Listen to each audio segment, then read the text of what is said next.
अल्हम्दुलिल्लाह आप सब हजरात बरेली शरीफ से ताल्लुक़ रखने वाले हैं। अल्हम्दुलिल्लाह। फ़इल्लम यस्तते फ़बिलिसान ही के मुताबिक ज़बान से मसला बयान कर सकता हूँ।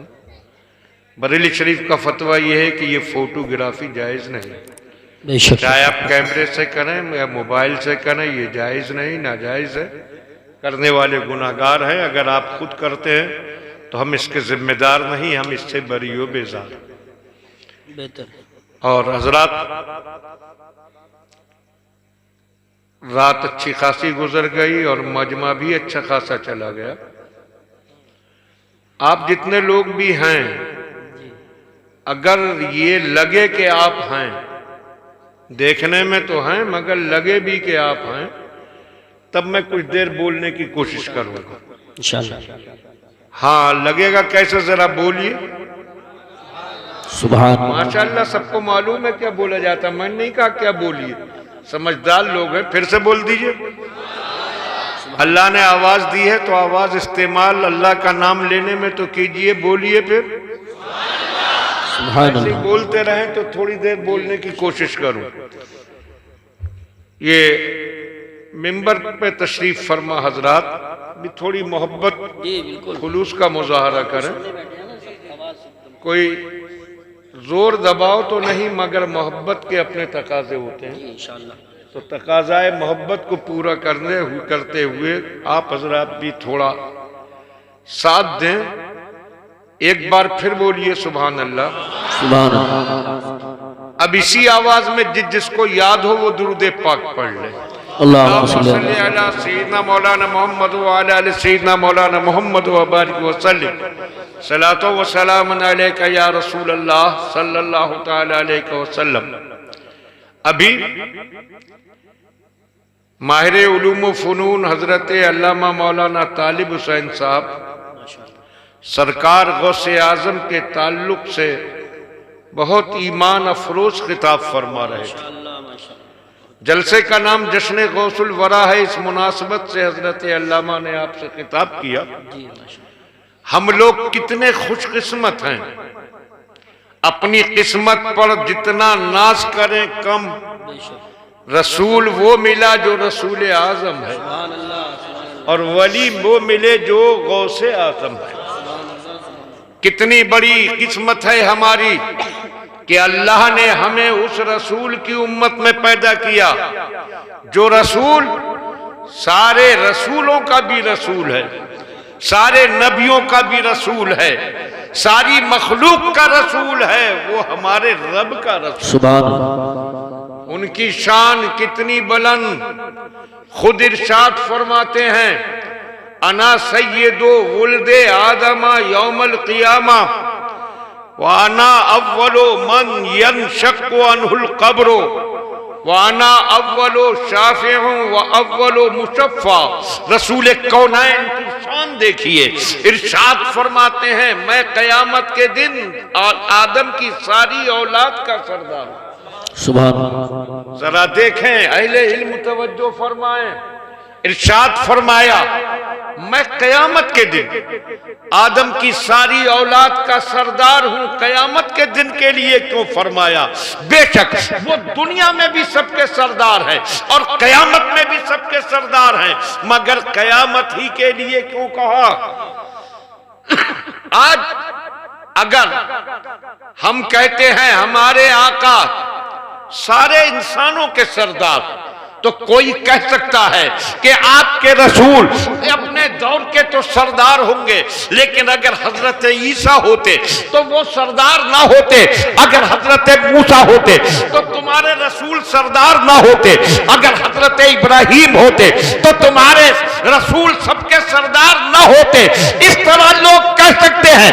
तो आका ने इरशाद फरमाया, जब कयामत का दिन होगा, हजरत आदम भी होंगे, हजरत शीश भी होंगे, हजरत नूह भी होंगे, हजरत इब्राहिम भी होंगे, हजरत इस्माइल भी होंगे, हजरत इसहाक भी होंगे, हजरत याकूब भी होंगे, हजरत यूसुफ भी होंगे, हजरत दाऊद भी होंगे, हजरत सुलेमान भी होंगे, हजरत जकरिया भी होंगे, हजरत यहया भी होंगे, हजरत लूत भी होंगे, हजरत हारून भी होंगे, हजरत भी होंगे, हजरत मूसा भी होंगे, हजरत शुआइब भी होंगे, हजरत यूसा भी होंगे, हजरत ईसा भी होंगे, सारे नबी सारे रसूल होंगे, मगर सबकी सरदारी का ताज किसी के सर न सजेगा तो आमिना के लाल के सर। सुभान अल्लाह। नारे तकबीर, नारे रिसालत, नारे गौसियत, मसलके आला हजरत शेर कादरियत हजरत अल्लामा मुख्तार अहमद साहब कुला कादरी, उलमाए अहले सुन्नत,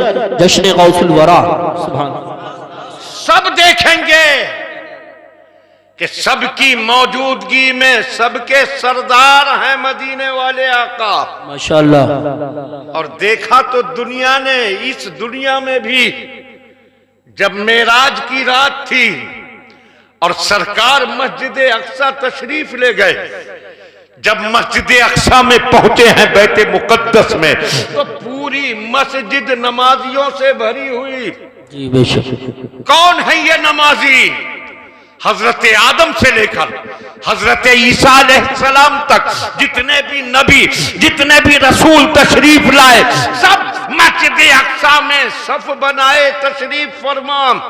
बेशक। सब मौजूद, और मौजूद वही तो होता है जो जिंदा हो। वाह वाह वाह वाह वाह, सुभान अल्लाह। आप यहाँ सब मौजूद हैं, तो जरा बोलिए जिंदा हैं कि मुर्दा? अरे जवाब दीजिए, आप सब जिंदा हैं कि मुर्दा? सब जिंदा हैं, तभी तो यहाँ मौजूद हैं मस्जिद अक्सा में। परवरदिगार ने दुनिया को दिखा दिया, ऐ दुनिया वालों, इन वहाबियों देवबंदियों के कहने में कभी ना आना कि नबी मरकर मिट्टी में मिल गए, माज़अल्लाह। देखो कि अल्लाह के सारे नबी जिंदा हैं, मस्जिद अक्सा में मौजूद हैं। नारे तकबीर, नारे रिसालत, नारे गौसियत, मसलके आला हजरत, उलमाए अहले सुन्नत। सुभान अल्लाह। सफ़ें बनी हुई हैं, नमाज की तैयारी, मगर इमामत का मुसल्ला खाली है। सबकी निगाहें उठ रही हैं, कौन करेगा आज इमामत? हजरत आदम सबके बाप हैं, शायद वो इमामत करें। हजरत नूह आदम सानी है, शायद वो इमामत करे। हजरत इब्राहिम खलीलुल्लाह है, शायद वो इमामत करे। ये करे इमामत कि वो करे।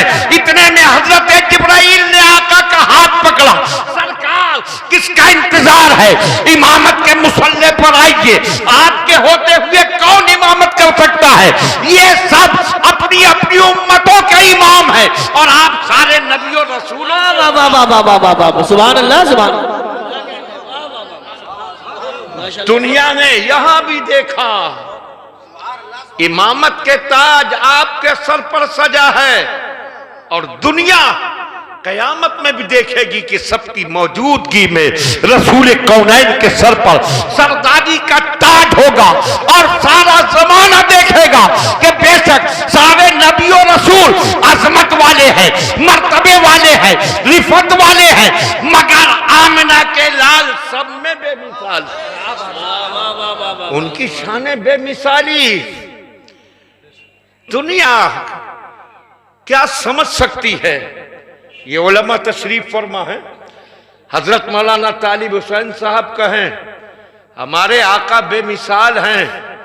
हजरत मौलाना मोहम्मद आकिब साहब जो इस जलसे के रूरवा हैं, वो कहें हमारे आका बेमिसाल। ये कारी यूसुफ रजा साहब जो बरेली उर्स आला हजरत के मिंबर के फैजान से आज आसमान निजामत पर जगमगा रहे, ये कहे हमारे रसूल बेमिसाल है। दुनिया कहेगी तुमने कितने लोगों को देखा है कि जो बेमिसाल कह दिया। तो हमने कहा अब हम ना इनसे पूछेंगे, ना बरेली वालों से पूछेंगे, ना हम कलियर वालों से पूछेंगे, ना किछौछा वालों से पूछें, ना अजमेर वालों से पूछें, ना बगदाद वालों से पूछें, ना करबला वालों से पूछें। आओ सीधे सिदरा वालों से पूछें। सुभान अल्लाह, सुभान अल्लाह, माशाअल्लाह। सिदरा वाले जिब्राइल, आपने तो सारी दुनिया को देखा, आपने सारे जमाने को देखा, आपने सारी कायनात को देखा। हाँ हाँ, आपने रसूलों की रिसालत देखी, आपने नबियों की नबुव्वत को देखा, आपने बादशाहों की बादशाहत देखी, आपने अहले हिकमत की हिकमत देखी, आपने अहले रिफत की रिफत देखी, आपने अहले कमाल का कमाल देखा, आपने अहले जमाल का जमाल देखा।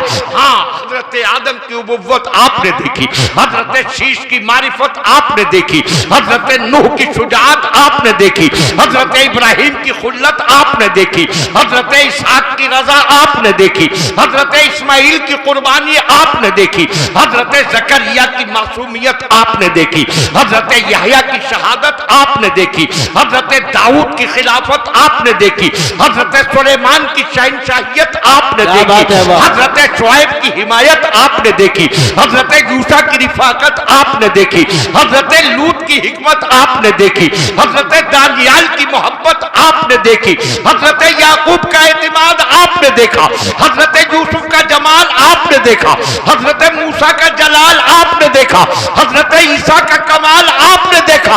आप बताए कि आपने हमारे नबी जैसा देखा? वाह वाह वाह, क्या कहने हैं, बहुत खूब, बहुत। नारे तकबीर, नारे रिसालत, नारे गौसियत, मशरके आला हजरत, फैजान आला हजरत, फैजान गौसे आजम, फैजान औलिया किराम हजरत अल्लामा मुख्तार अहमद साहब कादरी। क्या बात है हजरत, वाह वाह। और हमें तो सवाल की जरूरत भी न पड़ी, हमारे आका ने खुद ही किया था ये सवाल। ऐ जिब्राइल, तुमने पूरी कायनात देखी है, बताओ तुमने हम जैसा कोई देखा? और जब आका ने किया ये सवाल तो यही बोले सिदरा वाले, जब मैंने जहां के ठाने सभी मैंने छान डाले, तेरे पाए का न पाया, तुझे यक ने यक बना। सुभान अल्लाह, सुभान अल्लाह, माशाअल्लाह, बहुत खूब, बहुत खूब। बेमिसल बेमिसाल हजरत आदम को दुनिया ने देखा सफीउल्लाह कहा, वाह वाह वाह। हजरत नूह को देखा नजीउल्लाह कहा, हजरत इब्राहिम को देखा खलीलुल्लाह कहा, हजरत इस्माइल को देखा जबीउल्लाह कहा, हजरत यूसुफ को देखा सदीकुल्लाह कहा, हजरत मूसा को देखा कलीमुल्लाह कहा, हजरत ईसा को देखा रूहुल्लाह कहा। मगर जब आमिना के लाल को देखा तो देखने वाला हैरत के दरिया में डूब कर पुकार उठा, सरवर कहूं के मालिको मौला कहूं तुझे, खलील का गुले ज़ेबा कहूं तुझे, तेरे तो वस्फ ऐबे तनाही से है बरी, हैराहू मेरे शाह, मैं क्या क्या कहूं तुझे। आखिर रजा ने खत्मे सुखन इस पे कर दिया, खालिक का बंदा खल्क का मौला का। सुभान अल्लाह, माशाअल्लाह, वाह वाह वाह वाह, बहुत खूब, बहुत खूब, जिंदाबाद जिंदाबाद, बहुत खूब, माशाअल्लाह। वो बेमिसलो बेमिसाल आका, और ऐसे बेमिसाल जो उनका हो गया वो भी अपनी जमात में बेमिसाल। सुभान अल्लाह। आपको देखिए, आपके अहले बैत सारे नबियों वलियों के अहले बैत में बेमिसाल। अरे बोलिए सुभान अल्लाह, दिल से बोल दीजिए। आपके अहले बैत सारे नबियों रसूलों के अहले बैत से अफजल, आपके सहाबा सारे नबियों रसूलों के सहाबा से अफजल, बल्कि आपके सहाबा में सिद्दीक़ अकबर नबियों रसूलों के बाद सारे इंसानों में अफजल। बेशक, सुभान। आपके उम्मत के वली हर उम्मत के वलियों से अफजल। बेशक।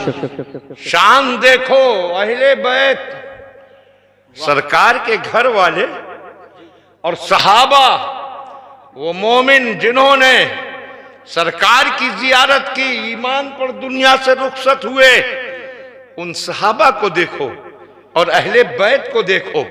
और हकीकत ये है कि नजात जब ही मिले जब एक हाथ में अहले बैत का दामन हो, दूसरे में सहाबा का दामन। आप देखें, ये जिंदगी का सफर है। इस सफर में हम अपनी मंजिल तक पहुंचना चाहते हैं। मंजिल तक कैसे पहुंचे?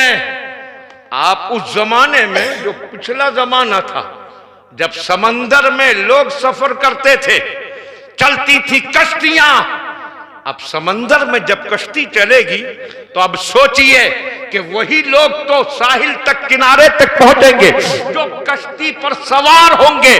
जो कश्ती में न बैठा वो यकीनन डूब गया। जी बेशक। समंदर का सफर करने के लिए कश्ती जरूरी, मगर कश्ती का सफर, आजकल तो मशीनी दौर है, जहाजों में, पानी के जहाजों में, शिप में, कश्ती में कंपास होता है, उसके जरिए सिमतों का, साइडों का पता चलाते हुए मंजिल तक पहुंचते हैं। मगर उस जमाने में कंपास न था, कुतुब नुमा न था, और जैसे जमीन पर सफर करने के लिए रास्ते में बोर्ड लगे होते हैं, पत्थर लगे हैं जिनसे पता चलता है कौन सा रोड किधर जा रहा है। मगर समंदर में जब आप सफर करेंगे तो न कोई बोर्ड है, न मंजिल का निशान है, न किसी तरह का कोई संकेत देने वाला जरिया है। आदमी उस लक्को दक समंदर में सफर कर रहा है तो मंजिल कैसे मिले उस दौर में? तो मंजिल तक पहुंचते थे लोग सितारों के जरिए। सितारे, ये चांद सूरज भी सितारों में से ही सितारे हैं। दिन में जगमगाता है सूरज। दिन में जब सफर करते थे तो सूरज से अंदाजा लगाते थे कि इस वक्त में सूरज किस तरफ होता है और हमें किस तरफ जाना है। रात को वो सितारों की पहचान रखते थे, कौन सा सितारा किस वक्त किधर निकलता है, उसी से अपनी साइड का हिसाब लगाकर सफर करते थे, मंजिल तक पहुंचते थे। तो समंदर के सफर के लिए कश्ती भी जरूरी थी और सितारे भी जरूरी थे। सुभान अल्लाह, माशाअल्लाह। ईमान वालों ने इल्तिजा की, ऐ आका, बहुत अच्छी तमसील। क्या हम जिंदगी के सफर में हैं, दुनिया का समंदर पार करके हमें मंजिल तक पहुंचना है। आका, हमें मंजिल पाने के लिए कश्ती की जरूरत है। सरकार कोई कश्ती अता कीजिए। आका ने इरशाद फरमाया, हाँ मैं तुम्हें कश्ती अता फरमाऊंगा।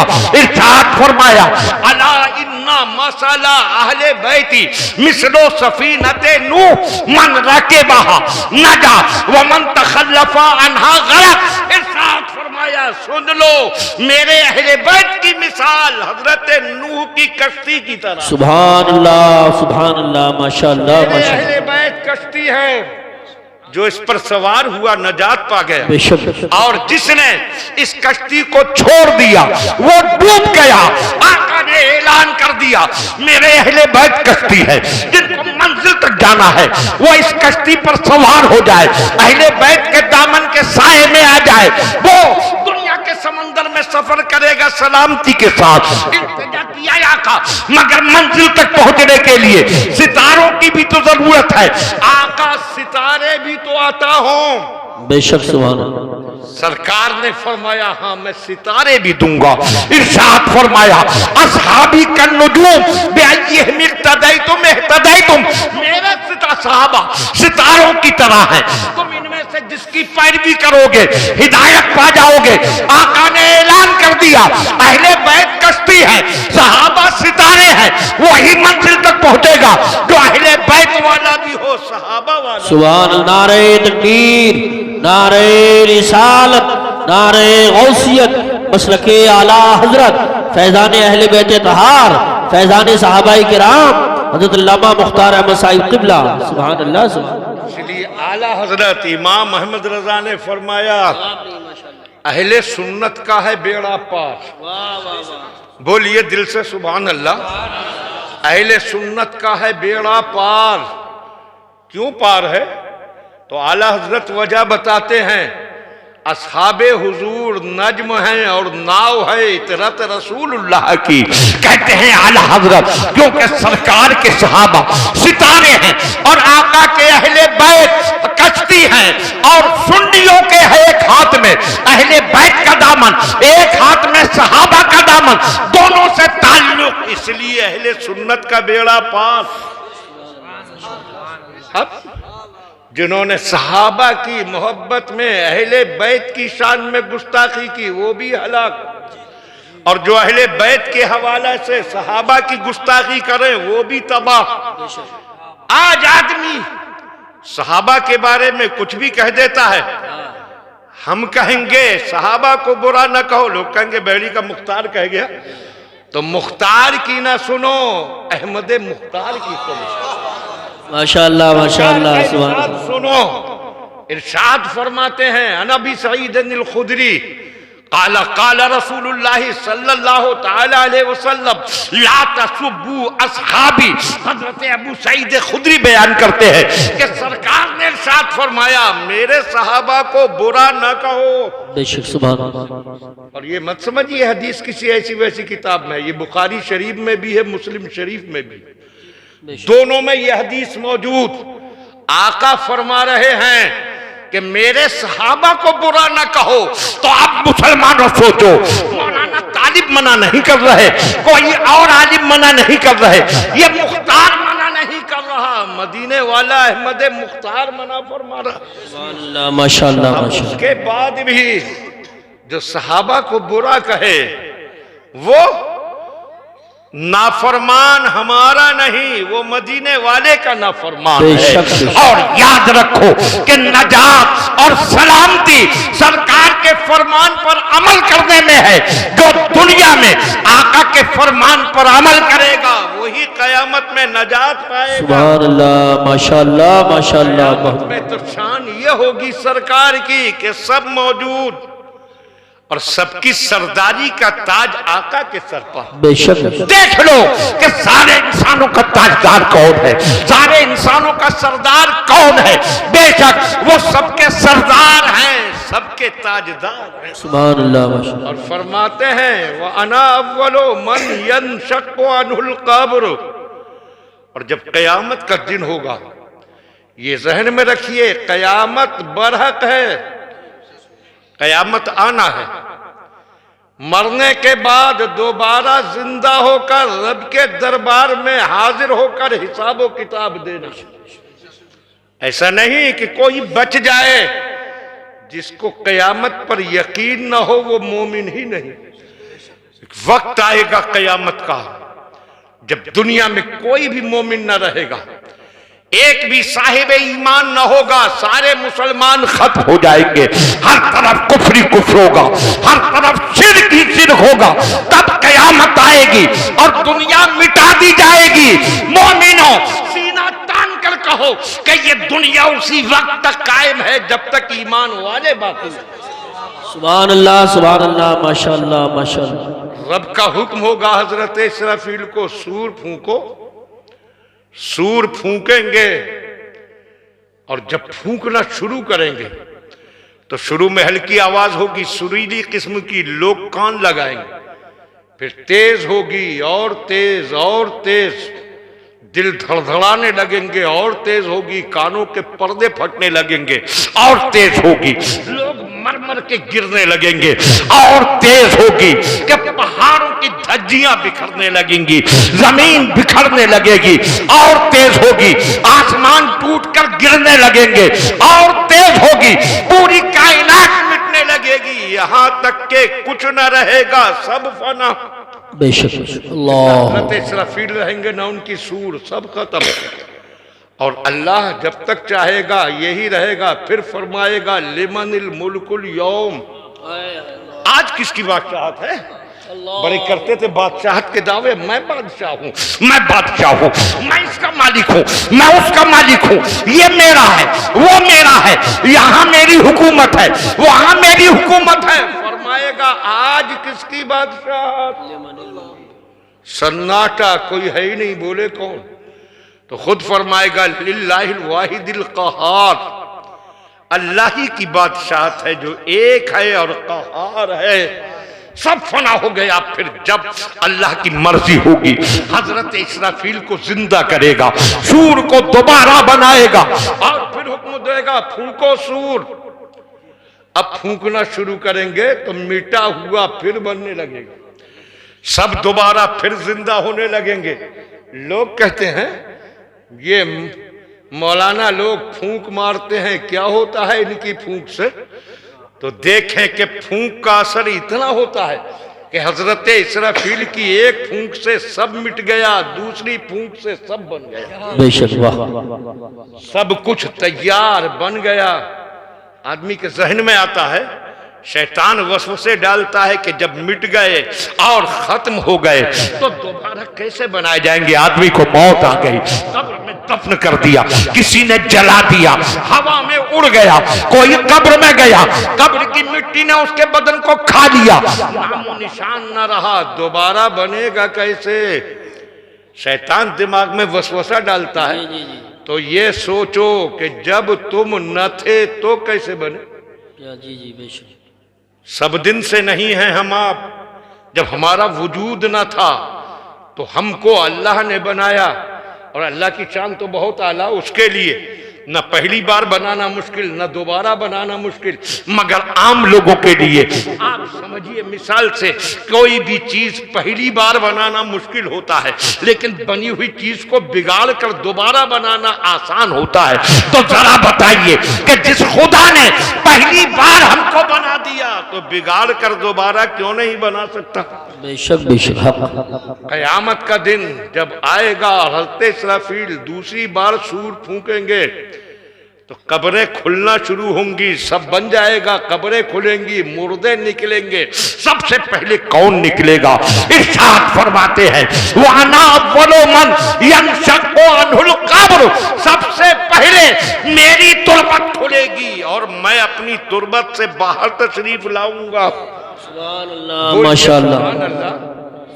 अरे इतनी जल्दी ठंडे हो गया, सब बोलिए। सबसे पहले आका तशरीफ लाएंगे, मगर किस शान से? सुभान अल्लाह। एक हाथ में सिद्दीक अकबर का हाथ होगा, दूसरे हाथ में फारूक आजम का हाथ होगा। बेशक। इन दोनों को लेकर बाहर निकलेंगे।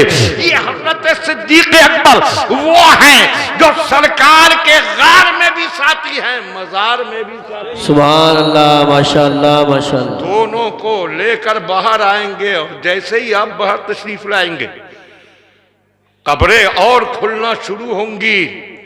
फिर मदीने में जितने सहाबा हैं, ताबईन हैं, बुजुर्गाने दीन हैं, बाहर आकर सरकार के पीछे हो जाएंगे, और उधर मक्के के जो सहाबा हैं, ताबईन हैं, बुजुर्गाने दीन हैं, वो भी निकल कर आएंगे और आका इस शान से मैदान क़यामत में तशरीफ लाएंगे कि पूरी बारात आपके पीछे होगी। सुभान अल्लाह, माशाअल्लाह। सबसे पहले सरकार तशरीफ फरमा होंगे और इरशाद फरमाते हैं वाना अव्वलो शाफिउ व अव्वलो मुशफ़्फ़ा, सबसे पहले क़यामत में मैं शफाअत करूंगा और सबसे पहले मेरी शफाअत कबूल होगी। ये शान अज़मत है आका की, ये आका की बुलंदी, शान बेमिसाली।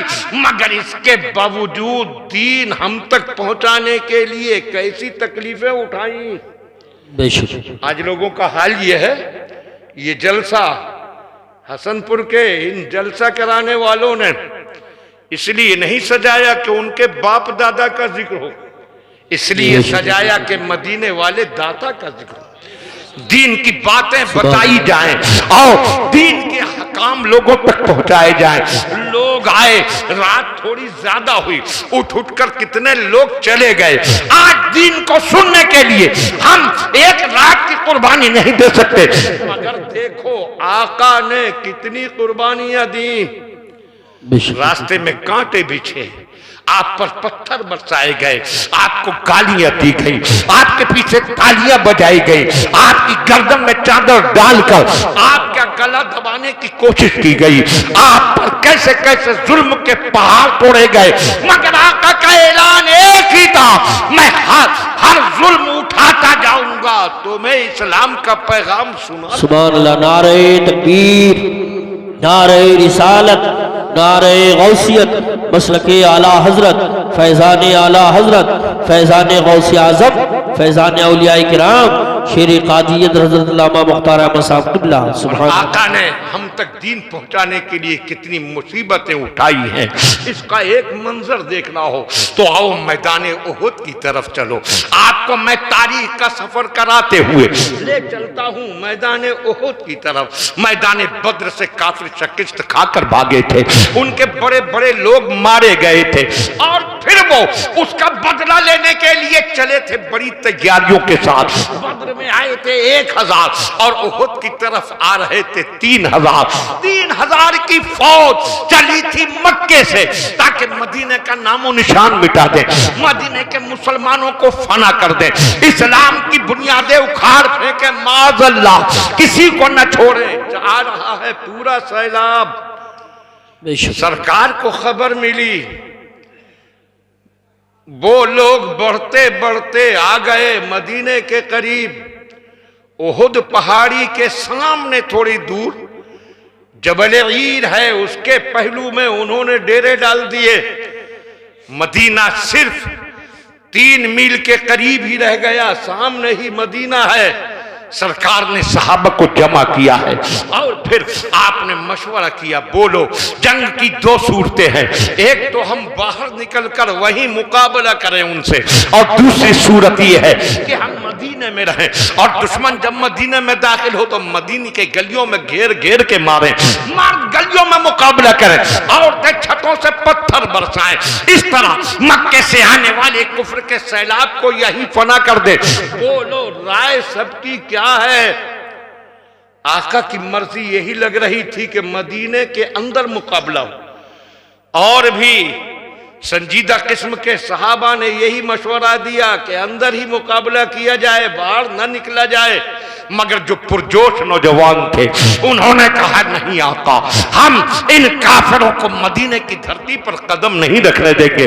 सरकार, हम सबकी राय ये है कि बाहर निकलकर मुकाबला किया जाए। हम जानते हैं कि हम कम हैं, हम जानते हैं हमारे पास हथियार कम है, मगर सरकार उनको अपने हथियारों पर भरोसा है, अपनी ताकत पर भरोसा है। हम गुलामों को आपकी राय। वाह वाह वाह वाह वाह, सुभान अल्लाह सुभान अल्लाह, माशाअल्लाह, बहुत खूब बहुत खूब। जब ये राय हुई, आका ने मंजूर फरमा ली, फरमाया तैयारी करो।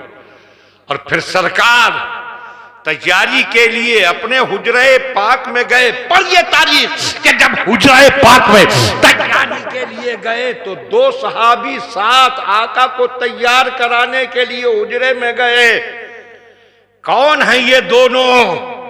तो फिर इस हकीकत को समझो कि सरकार को हुजरे में जंग की तैयारी कराने के लिए कोई और नहीं, सिद्दीक़ अकबर और फारूक आजम गए। दोनों अंदर गए। रसूल कौनैन सल्लल्लाहु ताला अलैहि वसल्लम ने ज़िरा पहनी। ज़िरा लोहे की जैकेट जैसी समझिए, जो सीने पर पहनी जाती थी, सीना और पेट की हिफाजत के लिए।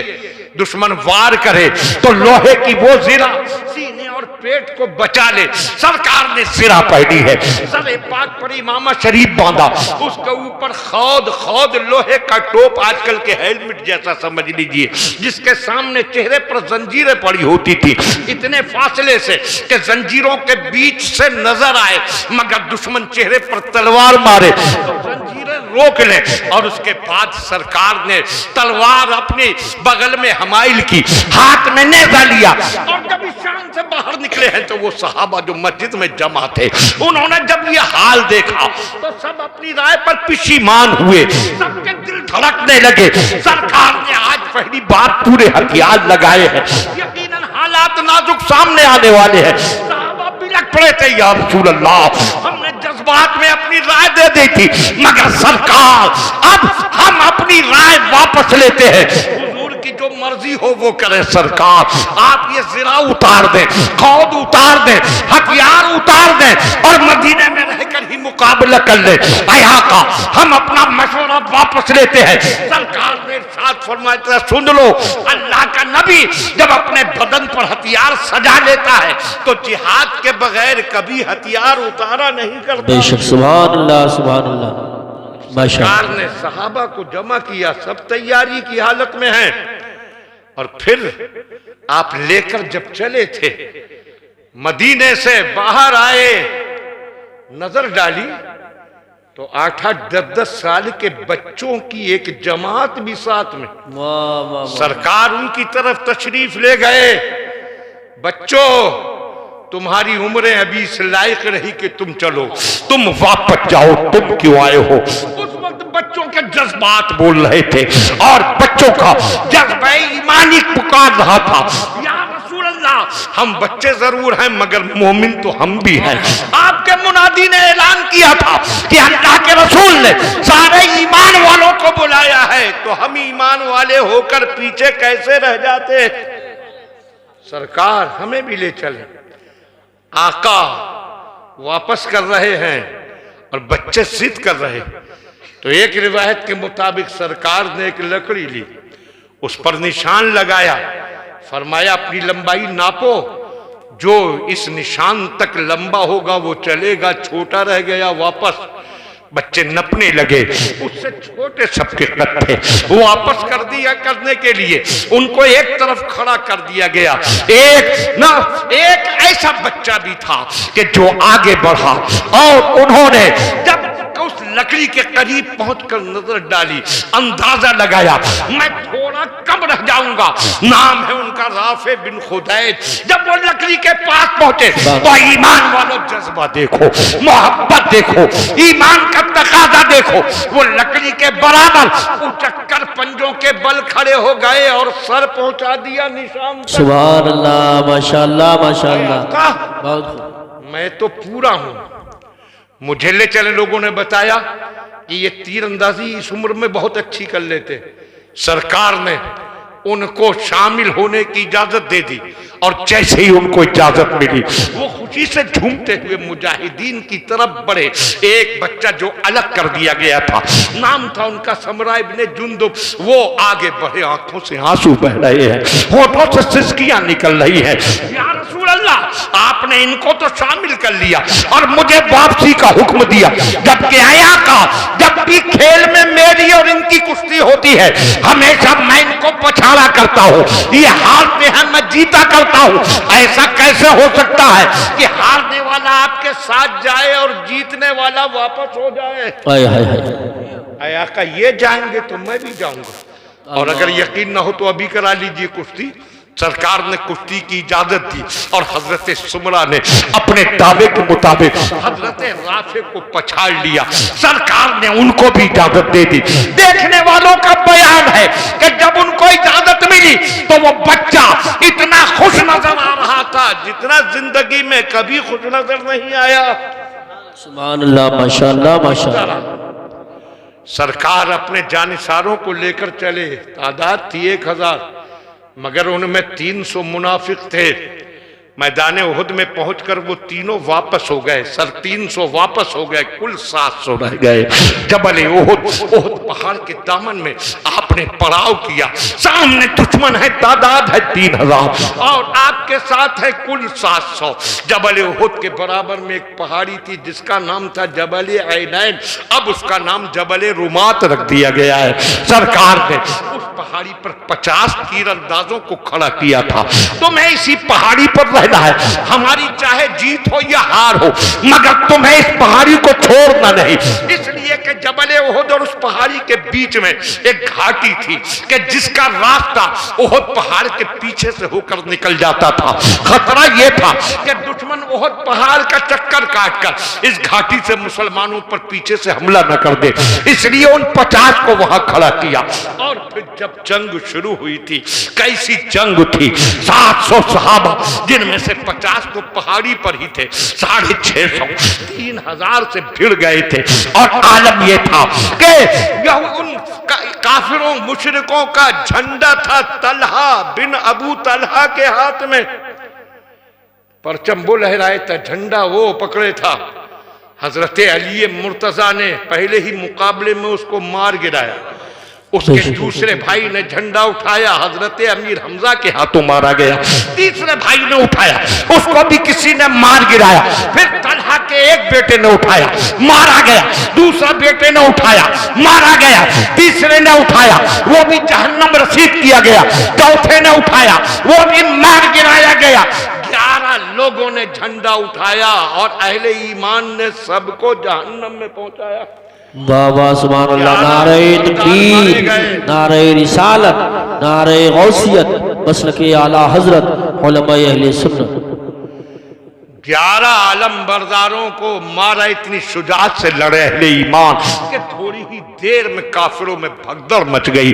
भाग उठे थे मुशरिकीन, कितने मारे गए, बाकी भाग पड़े।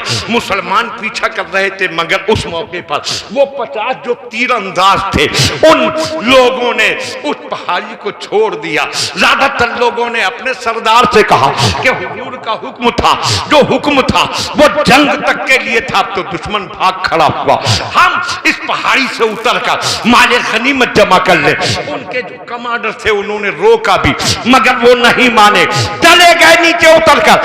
सिर्फ 10 लोग रह गए और हजरत खालिद बिन वलीद उस वक्त में दुश्मनों के साथ में थे, इस्लाम कबूल नहीं किया था, वो इसी मौके की ताक में थे। वो पहाड़ी का चक्कर काट कर उसी घाटी से आए, पहले इन 10 मुसलमानों को शहीद किया, पीछे से हजरत अकरमा जो उस वक्त तक इस्लाम नहीं लाए थे, अबू जहल के बेटे, वो भी अपना दस्ता लेकर आ गए और इन 10 को शहीद करने के बाद जो मुसलमान मैदान में माले गनीमत जमा कर रहे थे उन पर हमला किया। इधर चीख पुकार हुई, वो जो मुसलमान दुश्मनों के पीछे थे वो वापस पलटे, और जब वो वापस पलटे तो मुशरिकीन भी इकट्ठे होकर उधर से वापस आ गए। अब मुसलमान 2 पार्टों के बीच में फंस गए, इधर हजरत खालिद और हजरत अकरमा के दस्ते थे, उधर बाकी मुशरिकीन है। मुसलमान बिखर गए, एक दूसरे से बिछड़ गए। उस वक्त में सरकार की शान देखिए, दुश्मनों के बीच में साबित कदमी से खड़े, मगर दुश्मनों ने आप ही को निशाना बनाया। एक खबीस ने पत्थर मारा, रसूल कौनैन के सामने के ऊपर वाले 2 दांत शहीद हो गए। दूसरे ने पत्थर मारा, नीचे के 2 दांत शहीद हुए, होंठ भी जख्मी हो गए।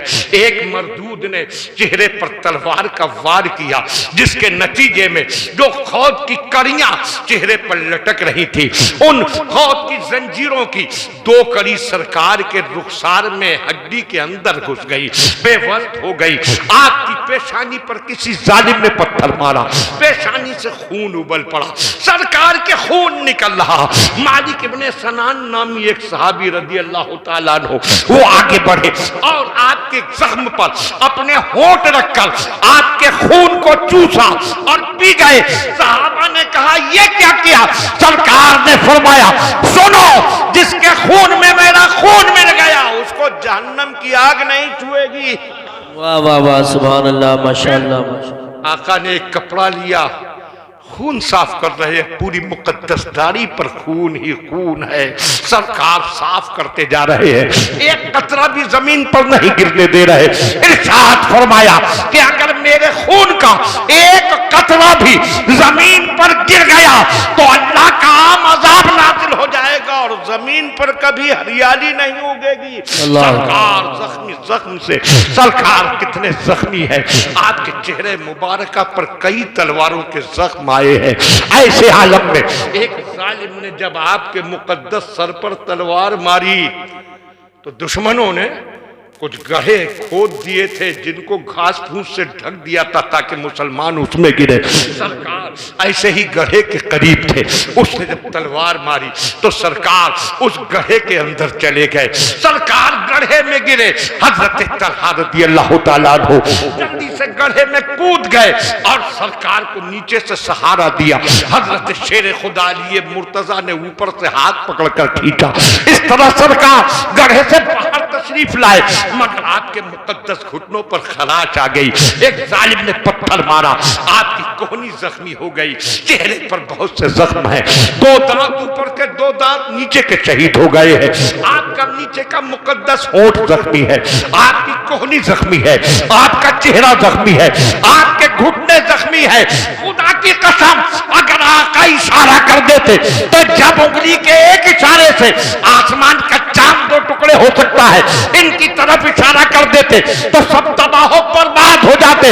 मगर आका कयामत तक के मुसलमानों को सबक दे रहे हैं कि देखो जो दीन तुम तक पहुंचा है उसके लिए मैंने कितनी मुसीबतें उठाई हैं। सुभान अल्लाह, सुभान अल्लाह, बेशक बेशक। और ऐसे में शैतान ने नारा लगाया मोहम्मद शहीद हो गए, माज़अल्लाह माज़अल्लाह। जब ये नारा बुलंद हुआ है तो बस न पूछिए, कुछ मुसलमानों ने हाथ पांव छोड़ दिए, जब आका न रहे तो हम जिंदा रहकर क्या करेंगे, अब हम भी शहीद हो जाए। कुछ मदीने की तरफ बेहवासी में चले गए और कुछ का हाल ये था कि दुश्मन के साथ मजबूती से लड़ रहे हैं कि हम लड़कर शहीद होंगे। दुश्मन खुशी से नाच रहे हैं, मुसलमानों के पैगंबर शहीद हो गए। इतने में हजरत काब इब्न मालिक की नजर पड़ी, सरकार को आंखों से उन्होंने पहचान लिया, आवाज लगाई, आई ईमान वालों, अपनी उदासी खत्म कर दो, हक मिटा दो, अपने आप को मुतमईन कर लो, अल्लाह के नबी अभी हयात हैं। और वो देखो सामने जलवागर है, सुभान अल्लाह, माशाअल्लाह माशाअल्लाह। मुसलमानों के चेहरों पर बहाली आ गई और मुसलमान उधर सिमटने लगे जिधर सरकार तशरीफ फरमा थे। उधर इस ऐलान को काफिरों ने भी सुना, उन्होंने सोचा, कहा अब तक हम गलत फहमी में थे, हम समझ रहे थे वो शहीद हो गए लेकिन अभी जिंदा हैं, अब हम उन्हें नहीं छोड़ेंगे। उधर मुसलमान उधर आ रहे हैं, उधर काफिरों का पूरा दबाव बढ़ रहा है। एक जालिम सरकार के करीब आया, इब्ने कुमिया उसका नाम था, वो सरकार के सामने से नहीं पीछे से आ रहा है तलवार लिए हुए, इसलिए कि जानता है कि अगर सामने से चला गया और इनकी निगाह से निगाह मिल गई तो न जाने क्या से क्या हो जाएगा, इसलिए पीछे से आया। और ईमान वालों, वो मंजर कैसा दर्दनाक था, सरकार सामने की तरफ मुतवज्जे है, वो पीछे से आया है और पीछे से आकर उसने सरकार के मुकद्दस गर्दन पर हमला करने के लिए तलवार उठाई। तलवार उठ चुकी है, सरकार की इधर तवज्जो ही रही है, कोई सहाबी भी नहीं देख रहा है।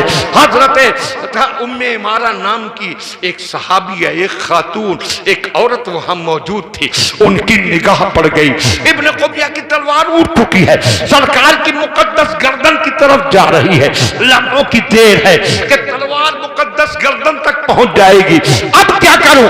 अगर ढाल उठाती हैं, जब तक ढाल उठेगी तलवार अपना काम कर जाएगी, अपनी तलवार बुलंद करती है रोकने के लिए, तो जब तक तलवार उठाएंगी उस जालिम की तलवार आका की गर्दन तक पहुंच जाएगी।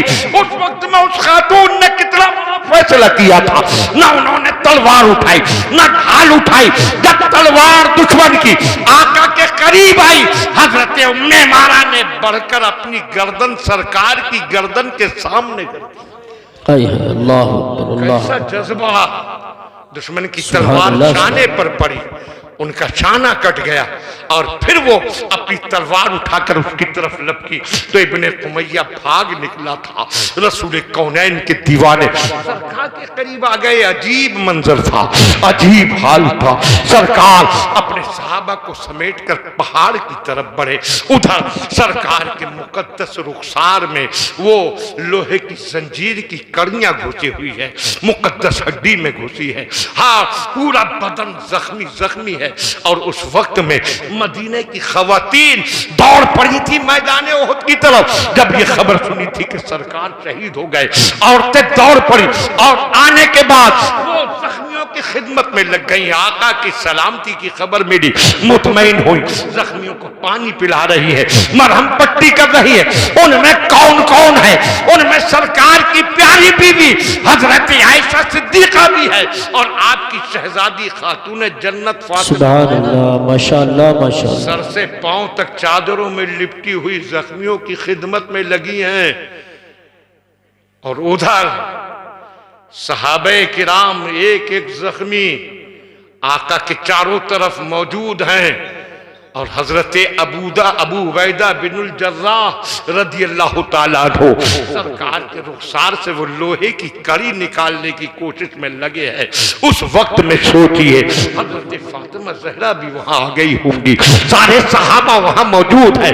हजरत अबू उबैदा ने कड़ी खींचने की कोशिश की, उस जमाने में सुन करने की कोई दवा न थी और न किसी तरह से बेहिस करने का कोई इंजेक्शन था, इसी तरह कड़ी खींच रहा है। हजरत अबू उबैदा कड़ी खींचने की कोशिश करते हैं, सरकार के चेहरे पाक पर दर्द के आसार नजर आते हैं और जब सरकार के चेहरे पर दर्द के आसार तारी होते हैं तो सहाबा की चीखें निकल जाती है, सहाबा बिलक उठते हैं।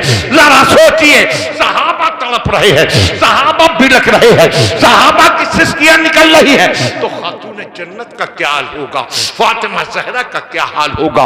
बेटी अपने बाप से कितनी मोहब्बत करती है आप जानते हैं। फातिमा ज़हरा का दिल किस तरह तड़प रहा है, उनकी आंखों से किस तरह आंसू बरस रहे हैं, फातिमा ज़हरा के होठों से किस तरह सिसकियां निकल रही है, और उधर सहाबा बेहाल नजर आ रहे हैं। जब आका के मुबारक रुखसार से कड़ी खींचने की कोशिश होती है और आका के चेहरे पर दर्द की कैफियत नजर आती है तो सहाबा बिलक उठते हैं, ऐ अल्लाह दुनिया की सारी तकलीफें हमें दे दे, हमारे आका की इस तकलीफ को दूर फरमा दे। अल्लाह अकबर अल्लाह। हजरत अबू उबैदा ने आखिर में अपने दांत से कड़ी पकड़ी और जो झटका दिया, आह कितनी गहरी वो कड़ी घुसी थी कि हजरत अबू उबैदा का सामने का एक दांत उखड़ गया। तब बमुश्किल एक कड़ी निकली, फिर दूसरी कड़ी दांत से पकड़ी और फिर जोर लगाया, हजरत अबू उबैदा का एक दांत और उखड़ गया। जरा सोचिए कितनी गहराई में हड्डी के अंदर वो कड़ियां घुसी हुई होगी। रसूल कौनैन की इस हसीयत को देखकर सहाबा किस तरह बेहाल है, फजाएं सिसक रही हैं, हवाएं तड़प रही है, जमीन व आसमान दम बखुद है। हजरत अबू उबैदा के दो दांत सामने के उखड़ गए और सहाबा का बयान है, अबू उबैदा बहुत खूबसूरत थे, दांत निकलने के बाद खूबसूरती मिट जाती है, मगर हजरत अबू उबैदा के वो दोनों दांत उखड़े तो वो और ज्यादा खूबसूरत नजर आने लगे थे। और ऐसा हुस्न किसी के चेहरे पर नजर नहीं आता था जैसा उनके चेहरे पर नजर आता। खून का फुव्वारा उबल पड़ा। हजरत फातिमा ज़हरा आगे बढ़ी, कपड़ा लेकर खून साफ करने लगी। हजरत अली ढाल में पानी ला रहे थे, हजरत फातिमा ज़हरा उस पानी से जख्म धो रही थी, कपड़े से साफ कर रही थी, मगर खून था कि रुकने का नाम नहीं ले रहा था, खून बह रहा था, निकल रहा था। हजरत फातिमा ज़हरा ने आखिरकार काट का एक टुकड़ा जलाया और उसकी राख को जख्म में भरा, तब कहीं जाकर खून रुका था। जरा सोचिए उन अज़ियतों को, सोचिए उन तकलीफों को, सोचिए जो सरकार ने इस दीन को हम तक पहुंचाने के लिए उठाई है, और उसके बाद सोचिए कि आका की इन कुर्बानियों का हक हम क्या अदा कर रहे हैं। रसूल कौनैन ने बड़ी वसीयतें उठाकर ये दीन हम तक पहुंचाया, और उसके बाद जब सरकार निगाहों से ओझल हो गए तो सिद्दीक अकबर ने इस्लाम का झंडा और बुलंद किया। सिद्दीक अकबर गए, फारूक आजम आए, उनके दौर में ईरान, मिस्र और न जाने कहां कहां तक इस्लाम पहुंचा। उस्मान गनी आए तो अफ्रीका के सहराओं में इस्लाम के फूल महकने लगे। शेर खुदा आए, उन्होंने भी इस्लाम की इशाअत और हिफाजत की। इस तरह दुनिया देखती रही कि इस्लाम के मुहाफिज, दीन के पासबान आते रहे, इस्लाम को आगे बढ़ाते रहे।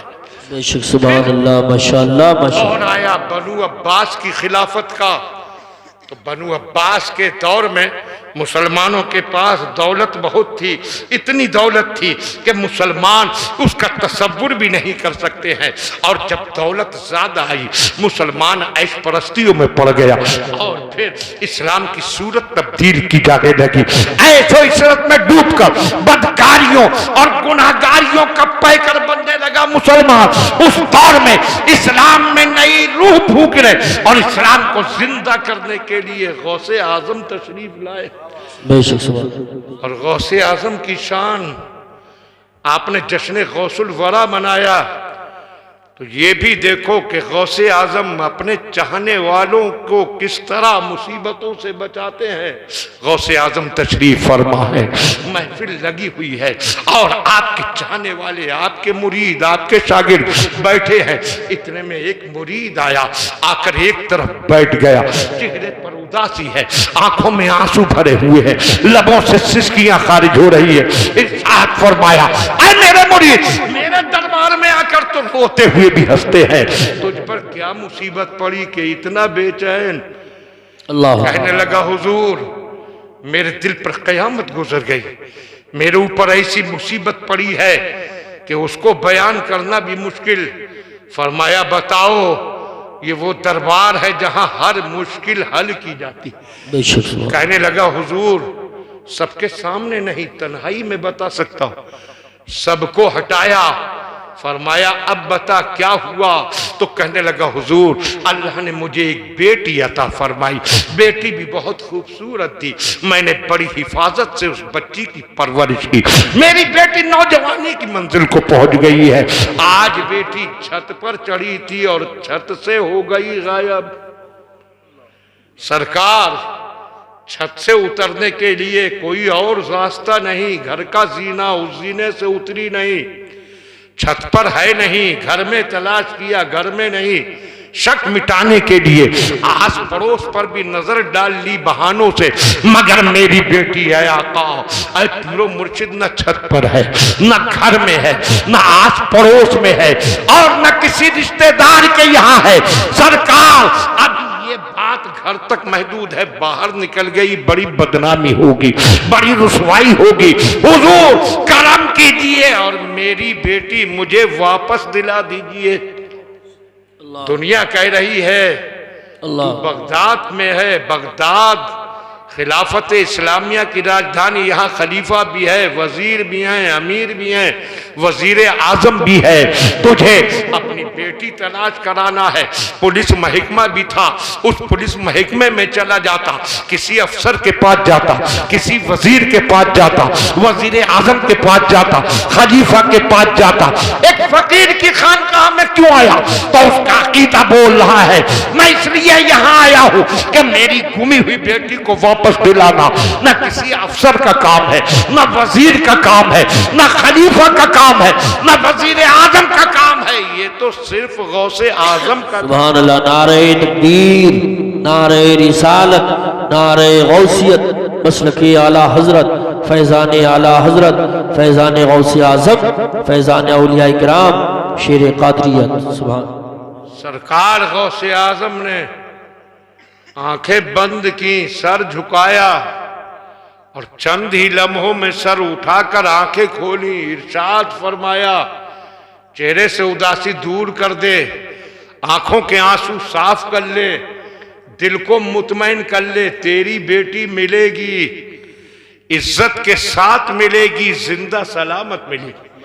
कहा हुजूर कब मिलेगी? फरमाया आज ही मिलेगी। कहने लगा हुजूर कैसे? इरशाद फरमाया फला वीराना फला जंगल जानता है? कहा हुजूर जानता हूँ, बड़ा खौफनाक जंगल है, रातों को वहां से बड़ी दहशतनाक आवाजें आती हैं, दिल को हिला देने वाली डरावनी सदाएं बुलंद होती हैं, आदमी दिन में भी अकेले वहां नहीं जाने की हिम्मत करता है। इरशाद फरमाया मगर तुझे आज रात उसी वीराने में, उसी जंगल में अकेले जाना है, चला जाएगा? कहने लगा हुजूर जब आप भेजेंगे तो जरूर जाओ। माशाअल्लाह। सुभान बोल दीजिए सुभान अल्लाह। इसलिए बोल रहा है कि जानता है अपने आप जाऊंगा तो बात कुछ और होगी, और गौसे आजम के हुक्म पर जाऊंगा तो हिफाजत की जिम्मेदारी गौसे आजम की होगी। और इतना पक्का अकीदा है कि न डर है न खौफ। इरशाद फरमाया आज रात उस जंगल में जाना, पहला टीला आएगा उससे आगे बढ़ जाना, दूसरा टीला आएगा उससे भी आगे बढ़ जाना, तीसरा टीला आएगा उस टीले के पास बैठना और पढ़ना बिस्मिल्लाह अला नियते अब्दुल कादिर।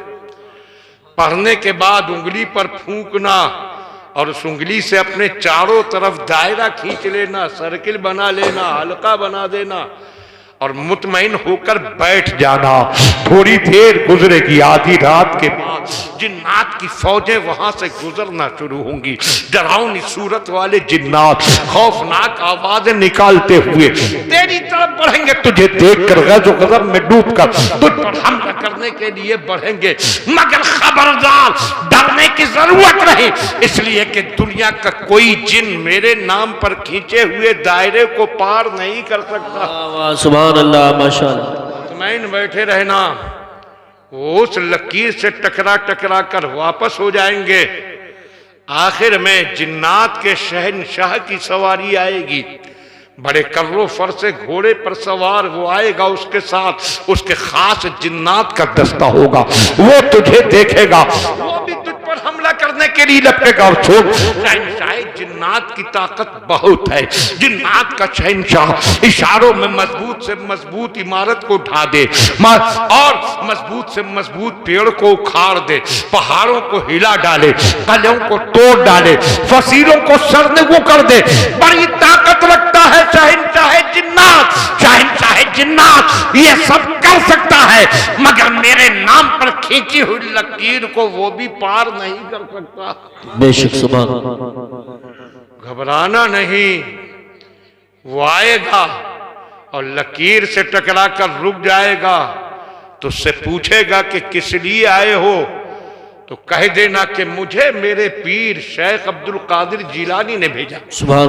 और फिर उसके बाद पूरा माजरा सुना देना कि मेरी लड़की इस तरह छत से गायब हुई है, और कह देना कि ऐ शहंशाह जिन्नात, शेख अब्दुल कादिर का फरमान है कि लड़की अभी मिलना चाहिए, पूरी इज्जत के साथ मिलना चाहिए, जिंदा सलामत मिलना चाहिए। अगर लड़की को जरा सा भी नुकसान पहुंच गया तो अब्दुल कादिर को ऐसा जलान आएगा कि पूरी जमीन पर जिन्नात को कहीं पनाह न मिल सकेगी। बेशक बेशक। अल्लाह।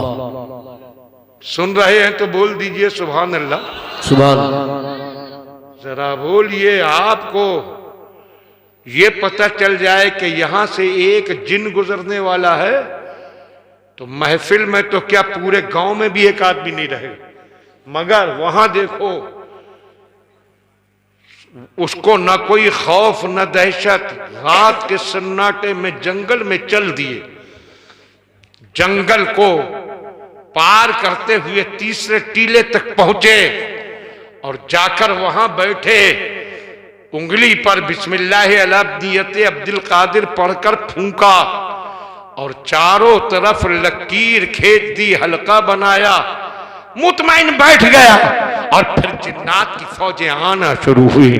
वो डरावनी सूरतों वाले जिन्नात, खौफनाक शक्लों वाले जिन्नात चीखते चिंघाड़ते हुए इसकी तरफ लपकते, मगर उस लकीर से टकरा टकरा कर गिरते और घबरा कर भाग निकलते। अबिल आखिर शहंशाह जिन्नात की सवारी आई, घोड़े पर सवार जिन्नात का शहंशाह आया और इसको जैसे ही बैठे देखा, गैज़ो गज़ब से सुलग उठा।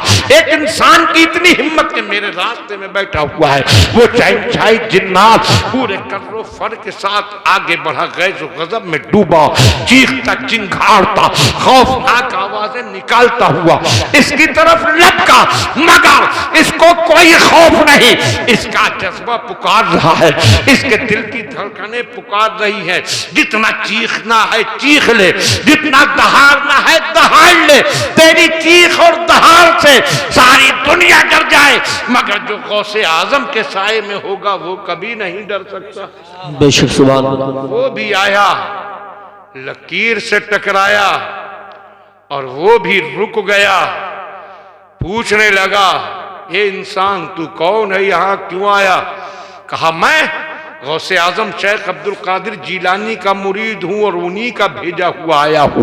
जैसे ही गौसे पाक का नाम सुना, वो घोड़े से उतरा और लकीर के पास बाअदब तहियात की तरह दोजानू बैठ गया। कहने लगा, बताओ हजरत शेख ने मेरे लिए क्या हुक्म भेजा है? उसने पूरी दास्तान सुनाई। मेरी लड़की छत पर चढ़ी थी, इस तरह छत से गायब हो गई। मैं गौसे आजम के पास फरियाद लेकर गया था, सरकार गौसे आजम ने मुझे तेरे पास भेजा है और फरमाया है लड़की अभी मिलना चाहिए, जिंदा सलामत मिलना चाहिए, पूरी इज्जत के साथ मिलना चाहिए। अगर लड़की को जरा सा भी नुकसान पहुंच गया तो याद रख, शेख का जब जलाल जोश में आएगा तो जिन्नात को पूरी दुनिया में कहीं पनाह न मिलेगी। बेशक बेशक सुभान। कपा गया, अपने जिन्नात को आवाज दी, सबको बुलाया, कहा इसकी लड़की गायब हुई है, तलाश करो। दरियाओं की गहराइयों में, समंदरों की गहराइयों में उतर जाओ, कुएं तालाब तलाश करो, सहराओं में ढूंढो, जंगलों में ढूंढो, आबादियों में ढूंढो, पहाड़ों की बुलंदियों में ढूंढो, जमीन का चप्पा चप्पा खंगाल डालो, पानी का कतरा कतरा देख डालो, और जहां इसकी बेटी मिले उसे लेकर आओ, और जिस जिनने ये हरकत की है उसको भी साथ में लाओ। सब चल दिए। रोका, कहा ठहरो, देर कितनी ही हो जाए मगर ढूंढ कर लाना है। ये मत कहना आकर कि इसकी लड़की कहीं ना मिली, इसलिए कि मैं जानता हूं कि अगर ये काम जिन्नात का ना होता तो गौसे आजम इसे मेरे पास न भेज। जी बेशक, सुभान अल्लाह, वाह वाह। ढूंढो, तलाश करो। और फिर तलाश होने लगी, दुनिया का कोना कोना खंगाला जाने लगा, हर तरफ तलाश और जुस्तजू हो रही है, हर तरफ ढूंढा जा रहा है। बिलाखिर एक जमात ले आई उसकी लड़की को और एक सरकस जिन को लाकर हाजिर किया। शहंशाह मोहतरम, हमने दुनिया ढूंढ डाली, कहीं नहीं मिल रहे थे ये। बिलाखिर चीन की पहाड़ी के एक गहरे गार की अंधी तह में ये जिन इस लड़की को छिपाए बैठा हुआ था। बड़ी मुश्किल से हाथ आया है। शहंशाह जिन्नात ने उस जिन से कहा था कि हे खबीस, तुझे कुछ खौफ ना आया कि तू किसकी बस्ती से लड़की को उड़ा कर लिए जा रहा है? तुझे पता नहीं बगदाद गौसे आजम की राजधानी है? तूने यह ना सोचा कि गौसे आजम को जलाना गया तो कौमे जिन्नात का क्या होगा? आखिर तेरी हिम्मत कैसे हुई कि लड़की को उड़ा ले गया? तो उस जिन ने कहा था, ध्यान से सुनो, माए बहने बेटियां सुन रही हो वो ध्यान दें, और आप अपने घर की औरतों को जाकर बताएं। उस जिन ने कहा था, मैं शहंशाह मोहतरम, मेरी क्या मजाल थी कि मैं लड़की को बगदाद से उड़ा ले जाता, मगर मैं हवा में जा रहा था उड़ता हुआ। ये लड़की छत पर अकेली खड़ी थी, चेहरा बेनकाब, बाल खुले, इस अंदाज में खड़ी थी कि मैं अपने जज्बात पर कंट्रोल न कर पाया और मैं लड़की को लेकर उड़ गया। मुसलमानों, इसीलिए तो अपनी लड़कियों को तन्हा छतों पर कभी न भेजो। क्या पता फजा से कैसी मखलूक गुजरती है और कैसी मखलूक क्या असर करती है। आज इन बातों पर अमल न करने का नतीजा देखना हो तो उन मज़ारों पर जाओ जहां जिन्नात का इलाज होता है। हमारी कौम की बच्चियां, हमारी कौम की बेटियां जंजीरों में जकड़ी पड़ी है, उछल रही है, बाल खोले हुए सर पटक रही है, चीख चिल्ला रही है, मगर ऐ ईमान वालों, इन लड़कियों का ये हश्र इसलिए हुआ कि ये दीन की पाबंदी नहीं कर रही, बेनकाब बाल खोले जहां तहां दुनिया में घूमती फिर रही है। इस तरह वो इंसानी दरिंदों का शिकार भी हो जाती है और जिन्नात की वहशत का निवाला भी बन जाती है। सरकार गौसे आजम रज़ी अल्लाह तआला अन्हु के उस मुरीद की बेटी छतरी पर चढ़ गई थी। उस जिन ने उसको देखा और लेकर उड़ गया। शहंशाह जिन्नात ने कहा, ए खबीस, तूने इस लड़की का हुस्नो जमाल देखा मगर गौसे आजम का जलाल न देखा। जल्लाद को हुक्म दिया, इसकी गर्दन मार दे। जल्लाद ने उसको मार दिया। उस शहंशाह जिन्नात ने लड़की गौसे आजम के मुरीद के हवाले की, अपनी बेटी को ले जा और हजरत शेख से मेरा सलाम अर्ज करके बता देना कि जिसने जुर्म किया था उसको पूरी सजा दे दी गई है। और ये कहकर शहंशाह जिन्नात जाने लगा। उस मुरीद ने आवाज दी, है शहंशाह मोहतरम, इतना तो बताओ कि हजरत शेख अब्दुल कादिर जिलानी का हुक्म तुम पर भी चलता है। उसने कहा था, तुम क्या समझते हो वो सिर्फ इंसानों के हाकिम में नहीं, जिन्नात के भी हाकिम है। जब वो अपनी खानकाह में खड़े होकर किसी तरफ नजर उठाते हैं तो जमीन के आखिरी किनारे तक जिन्नात की बस्तियों में जलजला बर्पा हो जाता है। ऐ मुसलमानों, ये शान है गौसे आजम की, मगर ये भी तो देखते चलो कि उसकी लड़की छत से गायब हुई थी तो वो कितना बेचैन था, कितना तड़प रहा था। गौसे आजम की बारगाह में आकर किस तरह उसने फरियाद की थी। ये तो गौसे आजम का करम था कि आपने अपने ताकत विलायत इस्तेमाल करके उसकी लड़की वापस दिला दी। मगर उसकी बेचैनी देखो, उसकी बेकरारी देखो, उसकी तड़प देखो। इसलिए ये बेचैनी थी कि उस जमाने में लड़कियां गायब नहीं होती थी, लड़कियां इस तरह गायब नहीं की जाती थी, इसलिए वो इतना बेचैन था। और आज तो हर रोज ऐसे केस होते हैं, लड़कियां गायब हो रही हैं, लड़कियां किस किस के साथ भाग रही है। और हालत तो यह है कि मुसलमानों की बेटियां गैरों का भी निशाना बन रही हैं। और इस सब की वजह यह है कि हमने बेटियों को आजाद कर दिया। लोग जा बजा नारे लिखते हैं, बेटी बचाओ बेटी पढ़ाओ। बेटी बचाओ का मतलब कहते हैं वो कि बेटी को जिंदा रखो, बेटी को खत्म न करो, और बेटी पढ़ाओ, बेटी को तालीम दो। जा बजा ये नारा लिखा हुआ, दीवारों पर नारा, स्कूलों में नारा, गाड़ियों पर भी ये नारा, जा बजा नारा। मगर ईमान वालों याद रखो कि ये दोनों नारे इनके बाप के नहीं हैं, ये दोनों नारे भी हमारे रिसालत माँ बेशक। सुभान अल्लाह, सुभान। सबसे पहले हमारे नबी ने यह नारा दिया था कि बेटी बचाओ।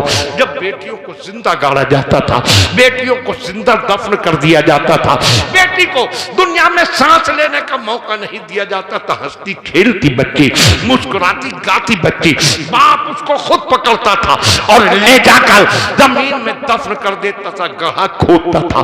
बच्ची चीखती रहती थी, बच्ची बिलखती रहती थी, बच्ची सिसकती रहती थी और बाप बच्ची को गड्ढे में डालकर हाथ से दबाकर मिट्टी डालता रहता था। इस तरह बच्चियों को जिंदा दफन किया जाता था। उस जमाने में बच्चियों को जिंदगी का हक किसने दिया? किसी और ने नहीं, हमारे नबी ने दिया। सुभान अल्लाह, माशाअल्लाह। सरकार ने उस वक्त में ऐलान फरमाया, अल्लाह जिसको बेटी दे और बेटी की अच्छी तरबियत करके इस्लाम की रोशनी में उसका रिश्ता तलाश करके उसको रुखसत कर दे, तो बेटी बाप के घर से कदम निकालती है, अल्लाह बाप को जन्नती बना देता है। बेटी बचाओ का नारा आका ने दिया और बेटी पढ़ाओ का नारा भी आका ने दिया। जिस जमाने में औरतों के बारे में तो तसव्वुर भी न था कि औरत भी इल्म हासिल कर सकती है, मर्द तक के इल्म हासिल नहीं कर पाते थे, मर्द तालीम से महरूम थे, औरतों का तो कोई सवाल ही नहीं था, कोई तसव्वुर ही नहीं था, कोई सोच भी नहीं सकता था। उस जमाने में हमारे आका ने ऐलान किया था कि इल्म का तलब करना हर मुसलमान मर्द पर भी फर्ज है, औरत पर भी फर्ज है। औरत को तालीम दिलाने का तसव्वुर हमारे आका ने सबसे पहले दिया। मगर आका के ये दो नारे लेकर इन लोगों ने इन पर अपनी छाप लगाने की कोशिश की।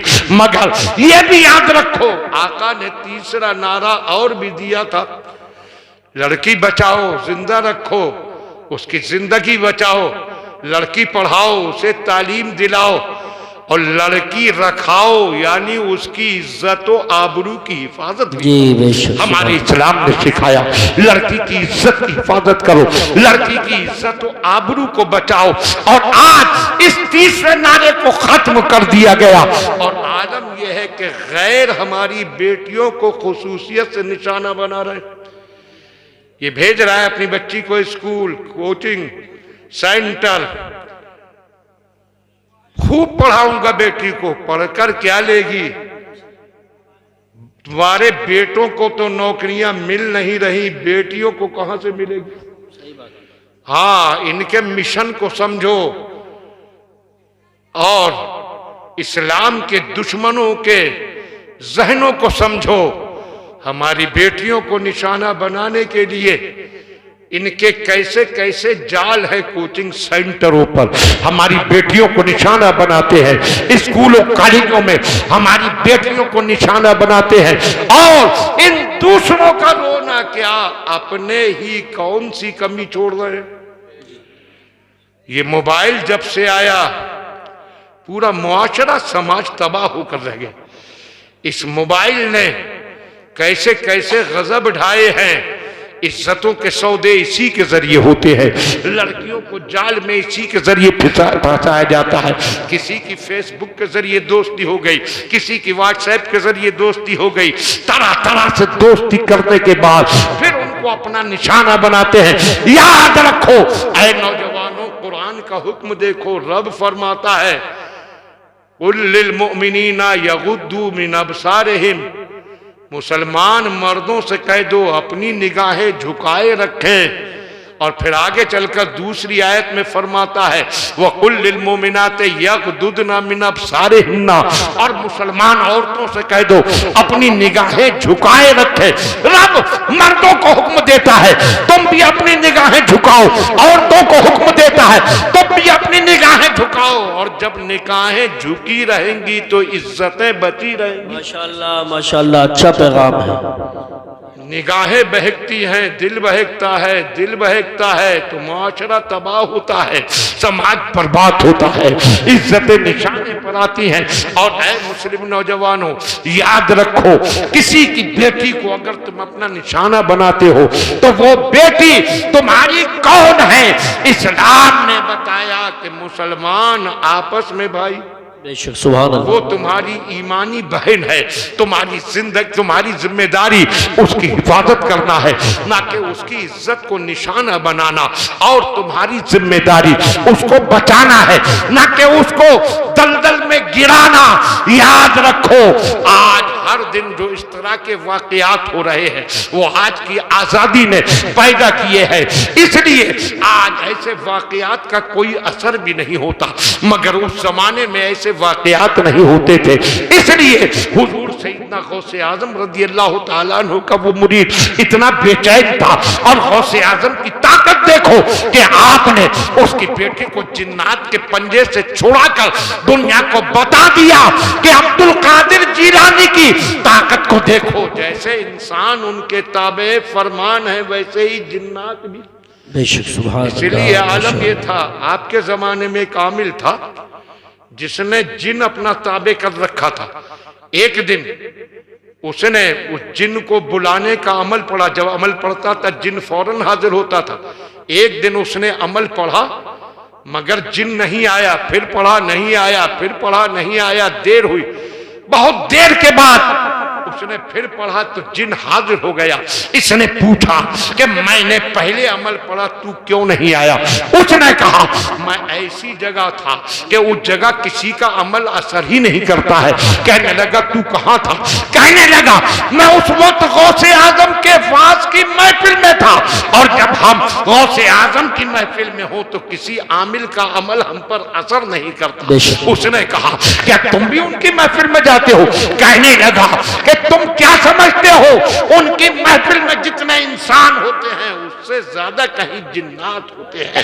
इसलिए गौसे आजम ने इरशाद फरमाया कि कुछ इंसानों के शेख हैं, कुछ जिन्नात के शेख हैं। मैं इंसानों का शेख भी हूँ, जिन्नात का शेख भी हूँ, और मलाइका का भी। सुभान अल्लाह, ऐसी ताकत गौसे आजम को अल्लाह ने अता फरमाई कि एक दिन जा रहे हैं जंगल में अकेले तन्हा, और गौसे आजम पहनते थे बहुत कीमती जुब्बा, इतना कीमती कि उस जमाने में खलीफा के सिवा कोई दूसरा नहीं पहन सकता था। आप इतना कीमती जुब्बा पहने इत्तेफाक से जंगल में अकेले जा रहे हैं, आप अकेले सफर कर रहे हैं। इतने में एक रहजन की नजर पड़ी जो रास्ता चलतों को लूटता था। उसने देखा एक बुजुर्ग आदमी, ज्यादा उम्र के इंसान इतना कीमती जुब्बा पहने जा रहे हैं, इनसे तो बड़ी आसानी से जुब्बा छीना जा सकता है। और जुब्बा छीन लिया तो बगदाद के बाजार में बहुत बड़ी कीमत पर बिकेगा। ये सोचकर आगे बढ़ा कि जुब्बा उतार लूं, और जुब्बे के दामन को पकड़ा कि दामन पकड़कर जुब्बे को खींच लूं। जैसे ही दामन पकड़ा गौसे आजम ने हाथ उठा दिए। ऐ अल्लाह, ये ना देख कि इसकी नीयत क्या है, ये देख के इसने दामन किसका पकड़ा। क्या बात है, सुभान अल्लाह, माशाअल्लाह। अब्दुल कादिर का दामन पकड़ा है, जिंदगी भर ये दामन इसके हाथ से छूटने न पाए। गौसे आजम ने जब ये कहा तो वो दामन छोड़कर कदमों पे गिरा। आपने कदमों से उठाकर सीने से लगाया, और जब सीने से अलग किया तो वली कामिल बन चुका था। जरा सोचिए, बुरी नियत से दामन पकड़ा है तो आपकी निगाहे करम ने उसको वली बना दिया। जो अच्छी नियत से दामन पकड़ेगा उसका मकाम क्या होगा, उसका मकाम देखना हो तो देखो। अहमद रजा ने गौसे आजम का दामन पकड़ा तो वो मकाम मिला कि वो मुजद्दिद आजम हो गए, आला हजरत हो गए। लोग बड़ी कोशिश करते हैं इनको आला हजरत कह दे, उनको आला हजरत कह दे, मगर गौसे आजम के फैजान ने आला हजरत को वो मकाम दिया कि कोई कितनी ही कोशिश करे, मगर जब आला हजरत बोला जाता है तो ज़हन बरेली जाता है। सुभान अल्लाह, माशाअल्लाह। आला हजरत इमाम अहमद रजा बारगाहे गौसियत में अर्ज करते हैं, तुझसे दर से सग, और सग से है मुझको निस्बत। शान देखिए अकीदत की। कहते हैं गौसे पाक आपसे आपके दरवाजे को निस्बत है, और दरवाजे से उस कुत्ते को निस्बत है जो आपके दरवाजे पर पड़ा, और उस कुत्ते से मुझको निस्बत है। तुझसे दर, दर से सग, और सग से है मुझको निस्बत। मेरी गर्दन में भी है दूर का डोरा। सरकार गौसे आजम रज़ी अल्लाह ताला अन्हु के फैजान निस्बत ने आला हजरत इमाम अहमद रजा को वो मकाम अजमत अता किया कि आज दुनिया के सारे सुन्नी इमाम अहमद रजा को अपना इमाम मानते हैं और उनसे मोहब्बत को सुन्नियत की पहचान मानते। सुभान अल्लाह, माशाअल्लाह। तो ये सरकार गौसे आजम की निस्बत का फैजान है। आज गौसे आजम के नाम से ये महफिल सजाई, जश्न गौसुल वरा। इस जश्न गौसुल वरा मनाने वालों, इस हकीकत को अपने दिल पर नक्श करो। जो गौसे आजम का जश्न मनाता है और गौसे आजम की बारगाह में कबूलियत का दर्जा हासिल हो जाता है, तो उसके घर में साल भर जश्न का ही माहौल रहता है, खुशियां बरसती हैं, बरकतों का नुज़ूल होता है। हमने ये जश्न गौसे आजम जो मनाया, और गौसे आजम की जो तारीफ व तौसीफ करते हैं, उनकी बारगाह में अकीदतों की नजर पेश करते हैं, ये इसलिए कि दुनिया जान ले कि हम गौसे आजम से ताल्लुक रखते हैं। हमारा साथ गौसे, हमने साथ गौसे आजम का पकड़ा है, और ये साथ अपनी मर्जी से नहीं, रब के हुक्म से पकड़ा। रब फरमाता है वकूनू मा स्वादिकीन, सच्चों के साथ हो जाओ। सच्चों के साथ होने का हुक्म रब ने दिया, और सच्चे अल्लाह के वली है। और हम इतने खुश नसीब हैं कि हमने ऐसे वली का साथ पकड़ा है जो वली ही नहीं, वलियों का ताजदार है। आला हजरत इमाम अहमद रजा फरमाते हैं वहां क्या मर्तबा, ऐ गौस है बाला तेरा, ऊंचे ऊंचों के सरों से कदम आला तेरा, सर भला क्या कोई जाने के है कैसा तेरा, औलिया मलते हैं आंखें वो है तलवा तेरा। सरकार गौसे आजम के चाहने वालों, सरकार गौसे आजम के मानने वालों, सरकार गौसे आजम रज़ी अल्लाह ताला अन्हु की बारगाह में कबूलियत का दर्जा हासिल करना है और आपका साये फैजान हासिल करना है, तो मसलक आला हजरत पर सख्ती से कारबंद रहो। और मसलक आला हजरत यही है कि हम अपने तमाम बुजुर्गों का एहतराम करें, जैसे तमाम नबियों पर ईमान लाना जरूरी है। और लेकिन साथ में यह अकीदा है कि अल्लाह का हर नबी अजमत वाला है, काबिल एहतराम है, मर्तबे वाला है, मगर हमारा नबी सारे नबियों रसूलों का सरदार है। इसी तरह हम ये अकीदा रखते हैं कि अल्लाह का हर वली काबिल एहतराम है, मगर जिस तरह सितारों के दरमियान चौधरी का चांद जगमगाता है, वैसे ही वलियों में गौसे आजम जगमगाते हैं। अल्लाह गौसे आजम की मोहब्बत पर हमें कायम दायम रखे और उनका साए फैजान अता फरमाए। अस्तगफिरुल्लाह रब्बी व अतूबु इलैह व आखिरु दावाना अनिल हम्दुलिल्लाहि रब्बिल आलमीन। अस्सलाम वालेकुम।